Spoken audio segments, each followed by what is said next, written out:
Shed, where did it all begin? Well, after I progressed from a bucket and a kit and kilo, this little room, shed, tagged onto a brick cool room, was where it started to begin with the YouTube. I had a little table here I managed to pick up, my brewing vessel, but there was a few problems. I wanted an HLT, there wasn't enough height in here, and it was a steel roof, so there was condensation. I have all these windows open, which isn't great in the middle of winter. But I had an idea. I kept seeing all these bloody Yanks with these fancy equipment that you couldn't get in the UK, and even if you could, you'd have to have a job in IT or a call centre to be able to afford it. So what was I going to do? Well, there used to be a shed here with a model railway, or railroad if you're in the US, and I couldn't face taking it all down and destroying it all and starting all over again, but I wanted to build off my garage and build a brewery here, but that wasn't feasible with a layout in the shed. Things haven't quite worked out that way. As you can see now, that shed is no more. Talking of no more sheds, there used to be one there. There used to be one there. Yeah, but we've still got a few more. I've done a few bits and pieces for on the CB radio. I helped him out, and I got this shed off him because he was downsizing. So I converted this shed, if you can remember the old Uvu days with Tom, Harry, Paul Wicksteed, myself. Sometimes Paul is here brewing from Ireland. There was a good mix of us all doing these live streams, and I set everything up in here. I had stainless steel going around. You can see the old videos. One or two of these, and a big vessel and a gas ring. We'd managed to find gas burners by this time, so we could mimic the old turkey fry pots and things. I'd managed to pick one of them up at an auction. I'd got a Coolman cooler and converted that to a mash tun. Again, that's on my earlier videos. All that's brewing related in here now is probably a solitary bear bucket, which is my son's. Oh yeah, there's quite a few cases of beer everywhere. And there's a chest freezer under here, about 3 cubic feet, completely full of all my hops. Brew dogs following me around. So I built this shed, which sort of I came by from a job. And you can remember my later videos, I had a big fridge up here, and another beer fridge here, a big table here with all my project bits on converting beer kegs into kegels.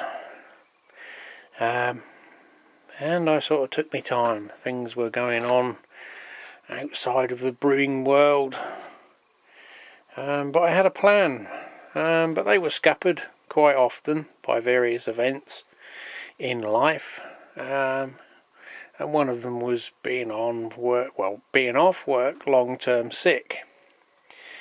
But under the advisement of my neurologist was to try and keep as active as possible. My stamina and strength was failing by this stage, but things started taking a lot longer to do and were a lot harder. So this shed eventually ended up getting filled full of everything else while I jiggled everything around. I had to build a conservatory on the end of the house, which was another project that was about 10 years overdue. And there's several other projects that are also 10 years overdue. The only one I've completed up there is the garage roof project, which you have probably, or not, have seen that I put up on this channel and my other channel, which is one of the reasons I've been a little bit quieter on the brewing scene, is because my other hobby, model railroad if you're in the US, that sort of took the forefront, and quite a bit of money as well, because it's certainly not toy train money. So yeah, that led me away. But while I was off in 2019, the other project, if you followed, was the Shed Build 2.0. For those of you that don't know, that will lead me to this segment behind the padlocked door. Here we go. So a few upgrades if you have not been keeping up with the channel. What the hell have you been doing? We put a diesel space heater in for the brewery, so runs off a 12 volt transformer, kerosene, diesel, whatever you want pretty much runs off there, blows hot air into the brewery. But while we're in here, this is ironically where I started my first video, because I had a load of homebrew gear stored in this shit pit.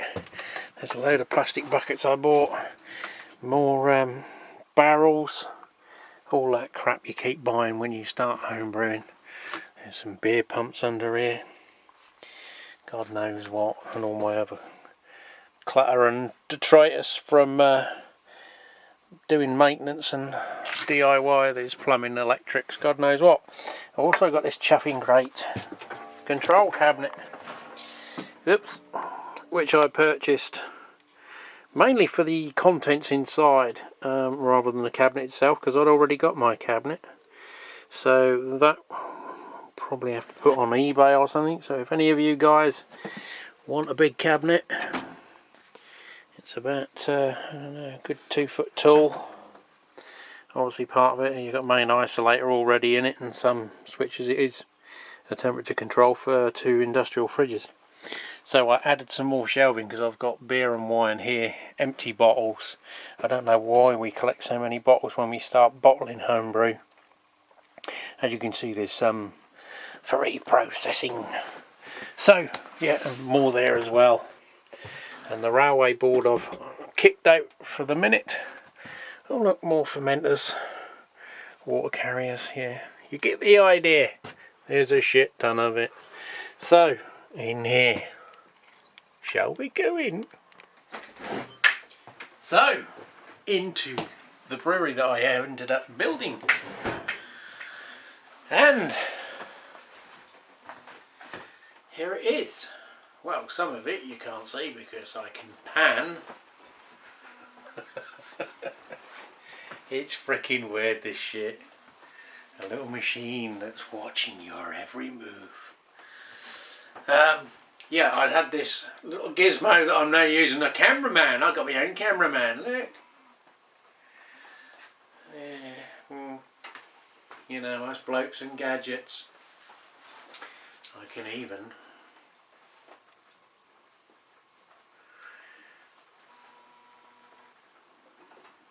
so you can see there just about the tops of, whoops, there we go. Yeah, it's not perfect, is it? It's like a drunk BBC cameraman.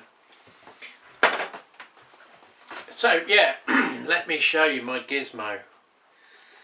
So I'm shooting me, filming me.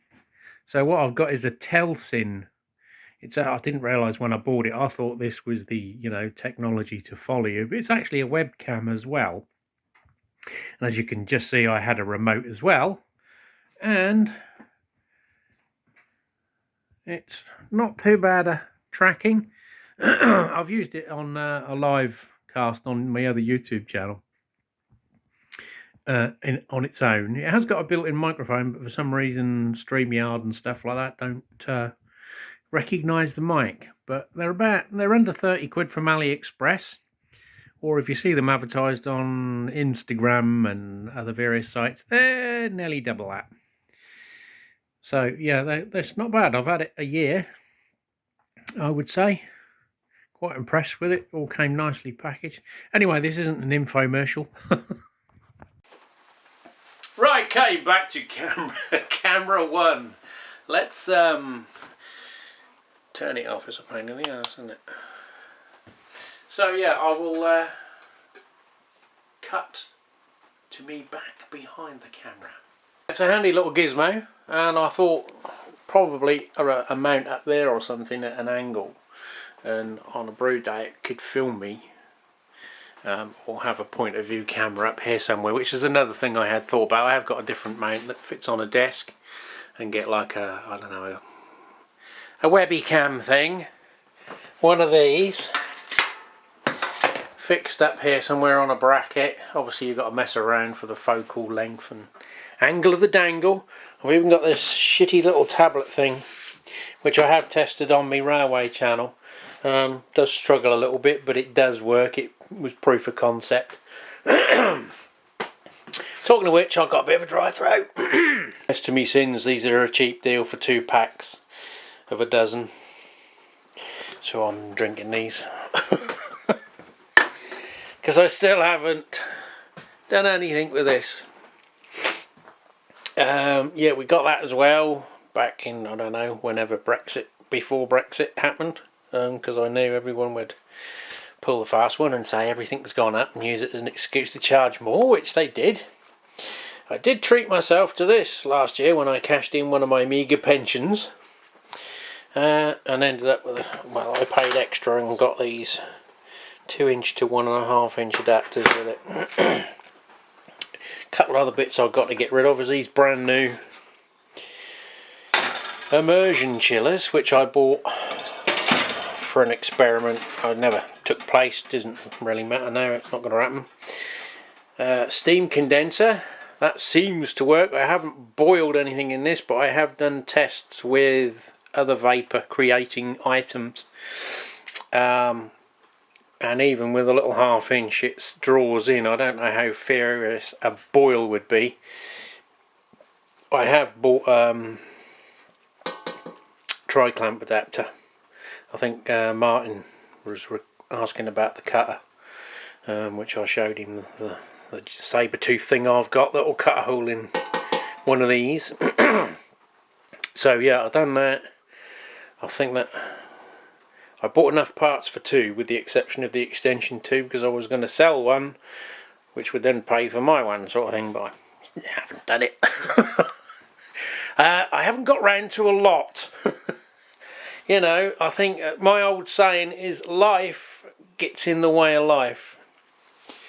So what happened, going back to the story for any of the people that are watching this that are not familiar with my channel, I started off like a lot of us did, I don't know, 10 plus years ago, and all of this new fancy kit that we were watching on American YouTubers was non-existent over here, or you have very deep pockets, as I've already said. So a lot of the alternatives was, you know, hillbilly fashion, you knock the stuff up yourself. I managed to find under here is like a history study. In there is my 70-litre kettle. Inside it is an American turkey pot, which everyone used to use, and a gas burner, which is down there as well. And gas is quite expensive in the UK, and even more so now. So it wasn't really the favoured option long term, unless you buy the big hoofing great bottle, which I've got, but even those are like £120 now, so you're looking, what, nearly $150 I guess, $130. So the cheapest alternative is an old catering boiler, and using one of these. A lot of people sort of got the later type boilers with the hidden element. The only disadvantage of some of them is when they blow, it's good night, throw the whole thing away. You can retrofit those with a separate element again, which I have got. I was going to convert one of these as a DIY project for the channel, but again, just haven't had the time.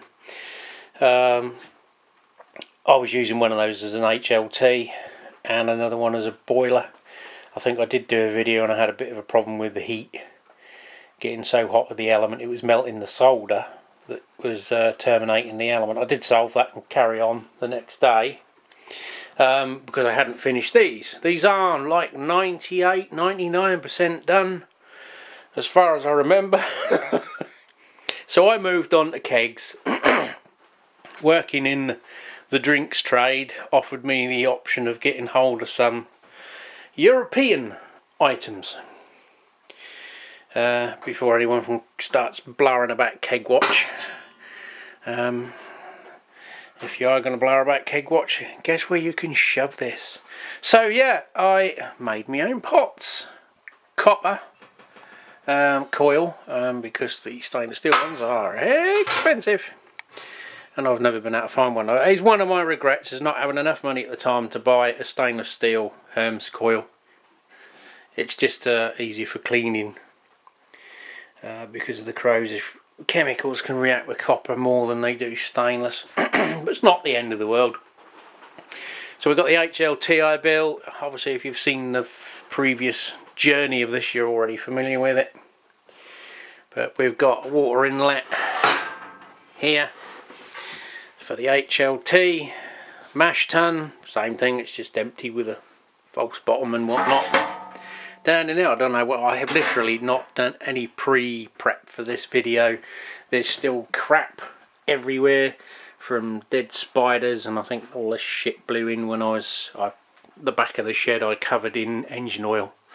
Used engine oil and diesel to make a poor man's Chris. So yeah, and the boil kettle, which I've added silicone to each top to give me a little bit of a seal.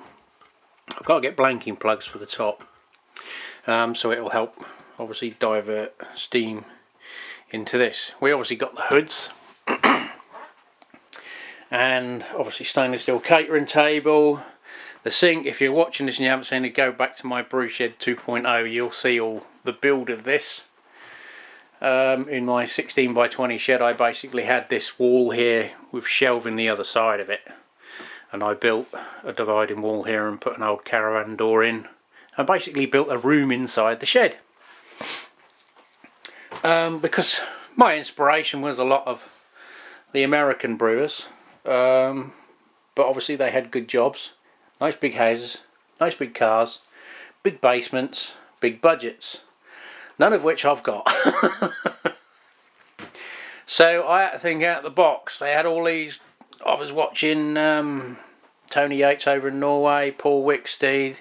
Obviously Tony I think started after me, but there was an Irish guy who lived in Holland who built a Herm system, and there's various sort of American channels that have now come and gone sort of thing.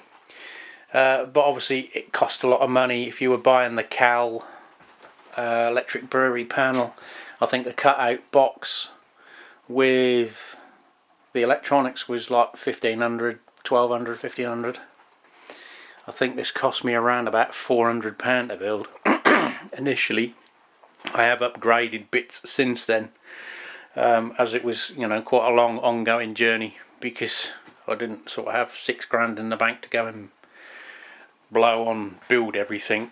What you see in here, the dearest thing in this room, new from a shop, is that, which I think is probably £200 more now than it is. I did get my wife to buy me the legs and I bought the bottom piece, but even then I wasn't prepared to pay SS Brewtech's price for their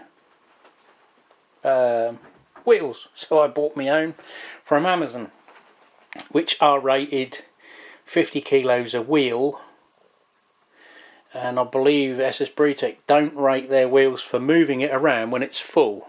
They should cope with it, and the legs should do.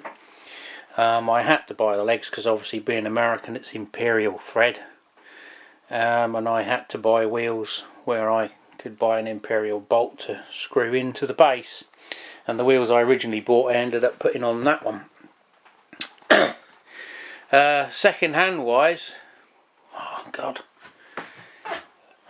I did find a bit of paper the other day with all my stuff on in here. That cost £27. Everything in here was round about 20 or 30. I think this table was 35 quid, £35, which is 8 foot. The steel backing, I can't remember, I got that as a job lot, all the stainless steel. There's the long bit here, a little piece over there, and that bit at the back, and I think that was 10 or 15, 20 quid again. The IKEA shelf was like £12. This fridge, massive Great Drinks fridge, was a freebie from work because there's a little axle fan in there that had packed up. And my boss had got round it throttle freezing up by putting it on a 15-minute timer. But we got another free one off of Coca-Cola, so this had to go, because obviously being a company trade you'd have to pay to dump the fridge. So he palmed it off on me, I think, hoping that obviously then it becomes my problem, but I got it working, so thank you. This I got off a builder who was doing some conversions. Obviously I've customised it. with lots of beer mats. It's not currently running because obviously it's probably not A-rated. Being an open fridge, it does still work. I can't reach the switch, but it's that one up there. I did test it earlier, and it still fires up. Obviously, it's called a walk-in larder fridge. Again, these are Norwegian or Swedish. Makes an excellent fermentation for a conical if you took the shelving out. But I got that. I did have to repair it. I put a new capacitor in it when I built this room. Probably now I would get rid of it because it would give me more room to move this fridge over there. Whoops, hope you're not getting seasick. And then move this shelving unit on wheels to face that back wall, which would then allow me to open the door that's still operative at the back here. So on a nice day, we occasionally have them. We've had this recent hot spell. It's now pissing down rain again, but I could open that up and it would allow air to flow through, because it's still currently 20 degrees. Is it picking up here? But it's the humidity in here is like 74%. It's 60 odd in the house, I think, on the other meter. But yeah, so I done it on a budget. It took a lot of years, but you can build a system that looks like you spent thousands and thousands of pounds when you've only spent thousands of pounds. This I had to buy as well. I picked this up on an auction eBay. Catering equipment. It doesn't sell very well secondhand. People do overprice it on auction sites because obviously it costs a lot of money new. People who want to shift it have to sell it for what they can get for it, which is where you need to, you know, get an opportunity. Some of it is, yeah, again, it's time. Rome wasn't built in a day, and this brewery certainly hasn't been. The journey has been, what, 10 years? From a plastic brew pot to this. My arm's aching, so I'm going to turn off if you haven't already.